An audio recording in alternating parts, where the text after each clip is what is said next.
Hello student, chapter 18 चुनौती हिमालय की। उसके क्वेश्चन आंसर्स मैं लिखवा रही हूँ। पहला जो आपको इसमें दिया हुआ है क्वेश्चन, कहाँ क्या है, हेडिंग है ना, उसके क्वेश्चंस के आंसर आपको नहीं लिखने हैं। उसका रीज़न ये है कि ये मैप से रिलेटेड है, तो इसमें मैप से रिलेटेड है, इसलिए आपको इसी को नहीं लिखना है। नेक्स्ट है वाद विवाद। इसमें क है, बर्फ से ढके चट्टानी पहाड़ों के उदास और फीके लगने की क्या वजह हो सकती थी। तो वजह ये हो सकती थी कि वहाँ दूर दूर तक कोई नहीं था, कोई पेड़ पौधे नहीं थे, इसलिए। ख है, बताओ ये जगहें कब उदास और फीकी लगती हैं और यहाँ कब रौनक होती है। घर, बाजार, स्कूल और खेत।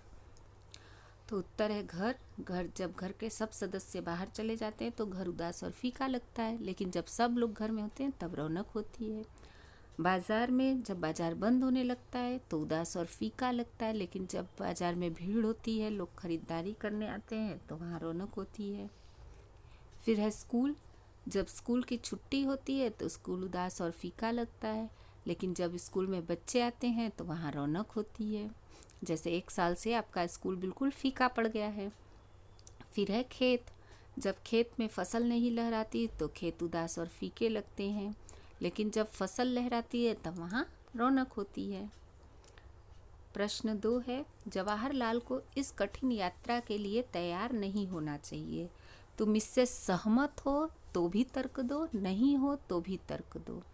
यानी कि इस कठिन यात्रा के लिए उन्हें तैयार होना चाहिए था या नहीं। तो मैंने लिखा है कि जवाहरलाल को इस कठिन यात्रा के लिए तैयार नहीं होना चाहिए था। क्यों? क्योंकि रास्ता बहुत कठिन था और उनके पास उसे पार करने के लिए पर्याप्त सामान नहीं था। अब है, तुम मिलकर पहाड़ों का एक कोलाज बनाओ। अच्छा, कोलाज समझते हैं।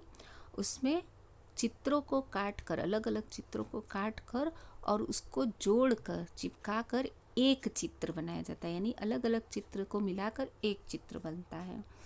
तो इसके लिए है कि उसमें पर्वतारोहण, चट्टान, पहाड़ों के अलग अलग दृश्य, चोटी, ये सब को सबके चित्र इकट्ठे करो और इसे पहाड़ के आकार में चिपकाओ।